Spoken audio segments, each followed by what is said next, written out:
Alhamdulillahi rabbil alamin wa salatu wa salamu ala ashrafil anbiya'i wal mursalin. Abalanzanga olemekezeka chipembedzo cha Allah subhanahu wa ta'ala. Nsanje ni tchimo loyambilira pamaso pa Allah subhanahu wa ta'ala. Adapanga nsanje Iblis kumpangira Adamu alayhi salam chifukwa cha status yake Adamu alayhi salam.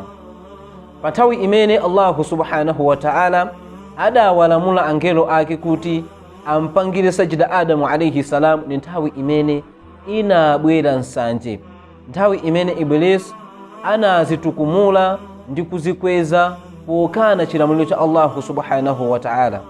Choncho ichi ndi chiyambi cha nsanje, ili ndi tchimo loyambirira pamaso pa Allah subhanahu wa ta'ala.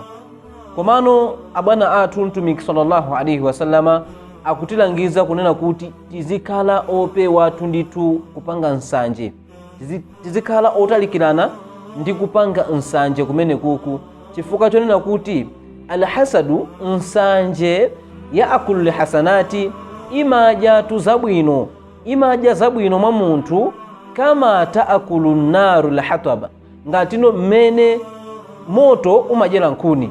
Tiyeni tione mmene moto umadyera chikuni china chilichonse chimene chayikidwa pa motopo. Timaona kunena kuti moto umadya mwachangu chikuni chija kukafika mpaka paphulusa.